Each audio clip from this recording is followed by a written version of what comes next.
नमस्कार दोस्तों, logical Hindu YouTube channel में आपका स्वागत है। हम आशा करते हैं कि आपको गरुड़ पुराण का दूसरा अध्याय पसंद आया होगा। अगर आपने गरुड़ पुराण के पहले के अध्यायों की वीडियो नहीं देखी है तो हमने उनके लिंक इस वीडियो की डिस्क्रिप्शन में डाल दी है। तो आइए बिना समय गवाएं शुरू करते हैं गरुड़ पुराण का तीसरा अध्याय। भगवान के कहने पर गरुड़ जी ने उनसे निवेदन किया कि हे प्रभु, इस पूरे यम मार्ग को पार करके जीव जब यमलोक में पहुंचता है तो वहां जाकर कौन कौन सी यातनाएं भोगता है, अब आप मुझे ये बताइए। गरुड़ जी के ये प्रश्न करने पर भगवान नारायण बोले कि मैं तुम्हें आद्योपांत इसका वर्णन करता हूं। ये नरक वर्णन ऐसा है जिसे सुनकर मेरे भक्त लोग भी कांप जाते हैं और तुम भी कांप जाओगे। हे गरुड़, बहुभीतिपुर के आगे 44 योजन के विस्तार का बड़ा भारी धर्मराज का नगर है। यमपुर में पहुंचकर जीव हाहाकार पूर्वक चिल्लाता है। उसके इस तरह चिल्लाने को सुनकर यमपुर में रहने वाले धर्मध्वज नामक के द्वारपाल उसके विषय में चित्रगुप्त से जीव के सब शुभ अशुभ कर्मों को कहता है। इसके बाद चित्रगुप्त जाकर उस प्राणी के शुभ अशुभ कर्मों को धर्मराज से निवेदन करते हैं। हे गरुड़, जो नास्तिक है, सदा पाप कर्म में लगे रहते हैं, धर्मराज उन्हें भली भांति जानते हैं। उस पर भी उनके पापों को चित्रगुप्त से पूछते हैं। फिर चित्रगुप्त सब कुछ जानते हुए भी मनुष्यों के पापों को श्रवण से पूछते हैं। स्वर्ग, भूमि, पाताल में विहार करने वाले श्रवण ब्रह्मा के पुत्र हैं और उनको दूर से सुनने और दूर से देखने का विशेष ज्ञान है। उनकी स्त्रियां भी उन्हीं के समान दूर तक देखने और सुनने वाली होती हैं, परंतु उनके नाम अलग अलग हैं। स्त्रियों के जितने काम हैं उनको वे सब अच्छी तरह जानती है।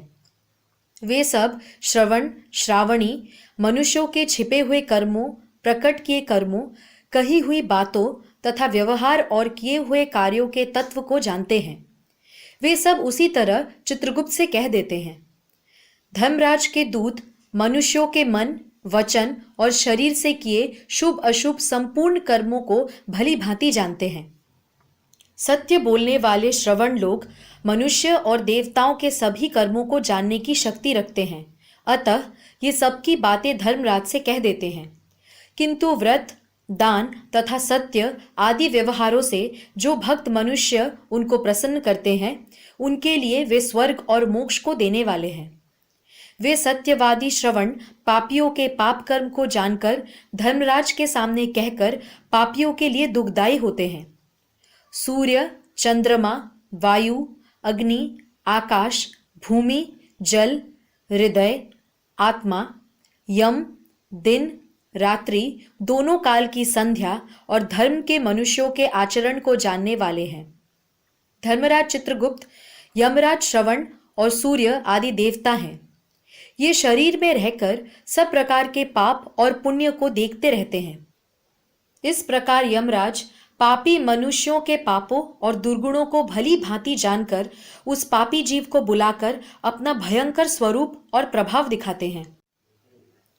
वो पापी प्राणी दंड हाथ में लिए बहुत लंबे शरीर वाले भैंसे के ऊपर बैठे हुए यमराज के भयंकर स्वरूप को देखता है। उनका प्रलय काल के मेघ के समान गर्जन है। कज्जल पर्वत के समान ऊंचा और काला शरीर है, जो बिजली के समान चमकने वाले शस्त्रों को धारण किए हुए हैं। वे 32 भुजाओं वाले हैं। उनका 3 योजन का विस्तृत शरीर है। बावली के समान विशाल नेत्र है, जिनके भयानक दांत और मुख, लाल नेत्र और लंबी नासिका है। काल, ज्वर, व्याधि आदि की सेना के सहित मंत्री चित्रगुप्त की भयानक आकृति के हैं और उनके साथ यमराज के समान आकृति वाले यमदूत लोग भी अत्यंत भयानक गर्जन करते हैं। उन यमराज को देख भयभीत होकर वो पापी प्रेत हाय कह पुकारता है और दान धर्म न करने से वो पापी जीव पुनः चिल्लाता है। ऐसे चिल्लाते हुए और अपने कर्मों को सोचकर पछताते उस जीव से चित्रगुप्त जी यमराज की आज्ञा सुनाते हैं कि अरे पापियों मूर्खों, तुम लोगों ने अभिमान से प्रमत्त होकर क्यों पाप को इकट्ठा किया है? काम, क्रोध और पापियों की संगति से उपार्जित इस दुख देने वाले पाप को तुमने क्यों किया है? वे कहते हैं कि तुम पहले बड़े हर्ष से पाप कर्म करते हो, अब वैसे ही हर्ष होकर यातना भी भोगो। अब तुम क्यों दुखी होते हो? तुम्हारे किए हुए पाप ही तुम्हारे दुख के कारण है, इससे कुछ धोखा नहीं किया जाता है। मूर्ख या पंडित में प्रबल, निर्बल में दरिद्र, धनवान में यमराज समान बर्ताव और न्याय करने वाले हैं। चित्रगुप्त के वचन को सुनकर पापी जीव अपनी कमी को सोचता हुआ मौन होकर निश्चल हो जाता है। धर्मराज भी चोर की तरह निश्चल बैठे उस प्राणी को देखकर उसके लिए शुभाशुभ कर्मों के योग्य दंड की आज्ञा उसको देते हैं। उसके उपरांत वे निर्दयी दूत ताड़ना देकर कहते हैं कि हे पापी निर्दय, तुम घोर और भयंकर नरक को जाओ। यमराज की आज्ञा पाकर दुर्दंड, प्रचंड, चंड आदि दूत उन सब पापियों को एक फंदे में बांधकर नरक की ओर ले जाते हैं। वहां जलती हुई अग्नि के समान महाविशाल एक वृक्ष है। उसका विस्तार 5 योजन का है, 1 योजन की उसकी ऊंचाई है। उस वृक्ष की डाली में नीचे को मुख करके उस पापी प्राणी को सीकर से बांधकर भयंकर ताड़ना देते हैं।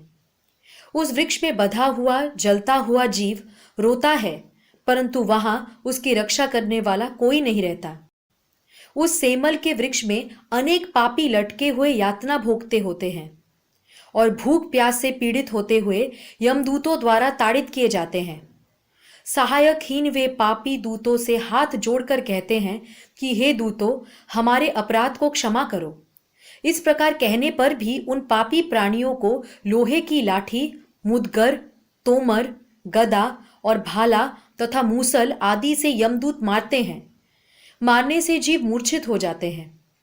उनको इस प्रकार मूर्छित देखकर यमदूत लोग इस प्रकार कहते हैं, हे पापी दुराचारी, तुमने ऐसे दुष्ट कर्म क्यों किए हैं?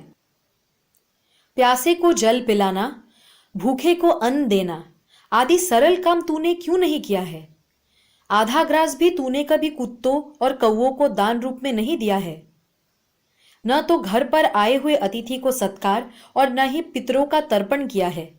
हे जीव, अपनी यातना खाने के लिए न तो तूने कभी यमराज तथा चित्रगुप्त का ध्यान किया और न कभी इनके मंत्रों का जाप किया।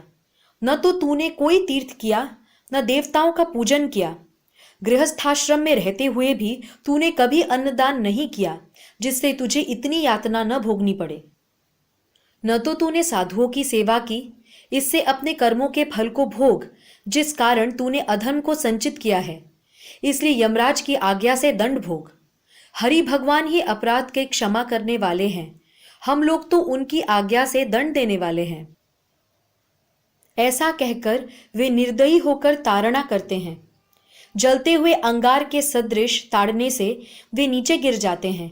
उनके गिरने से पत्तों की तरह शरीर कट जाता है और उन जीवों को वृक्ष के नीचे रहने वाले कुत्ते खाते हैं। इनसे वे पापी रोते हैं।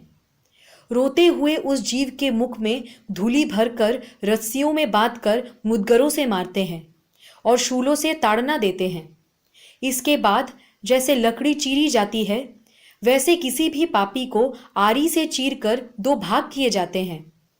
किसी को पृथ्वी में लिटाकर कुल्हाड़ियों से टुकड़े टुकड़े किए जाते हैं। किसी का आधा शरीर जमीन में गाड़कर उसके माथे में तीर से मारते हैं और किसी को निर्मम होकर कोल्हू में डालकर ईख के समान फेरते हैं।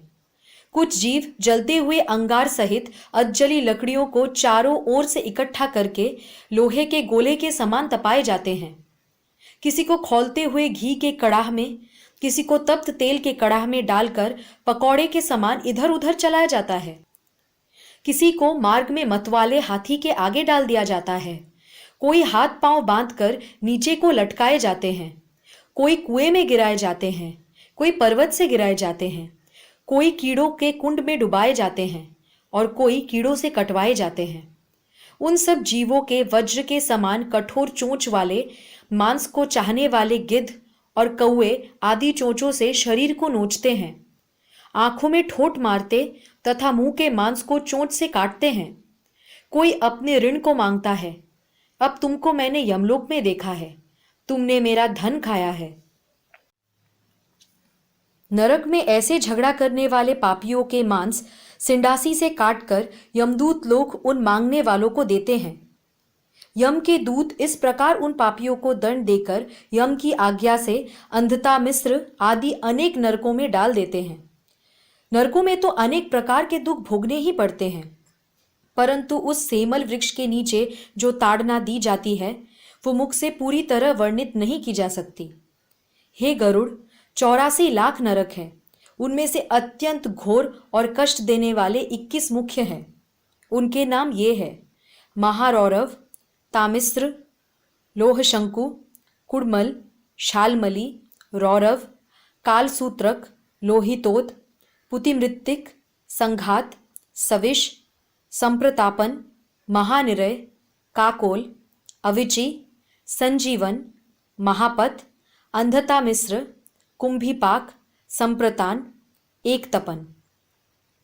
जीव को इन 21 नरकों में अनेक प्रकार की पीड़ा भोगनी पड़ती है। ये नरक अनेक प्रकार के पापों के फल देने वाले हैं। इन सभी में यमदूत निवास करते हैं।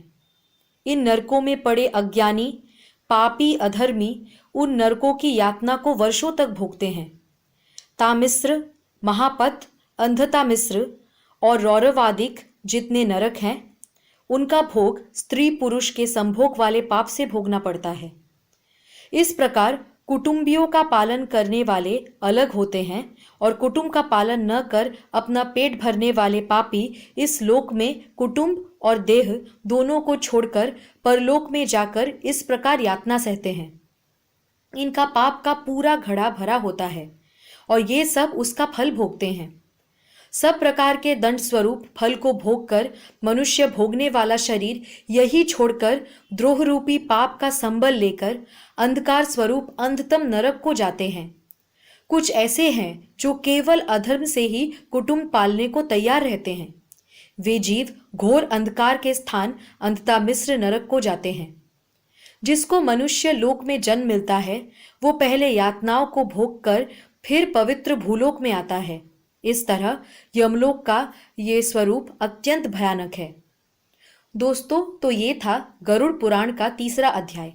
हम आशा करते हैं कि आपको ये वीडियो पसंद आया होगा। गरुड़ पुराण का 4था अध्याय हम जल्द ही अपलोड करेंगे। धन्यवाद।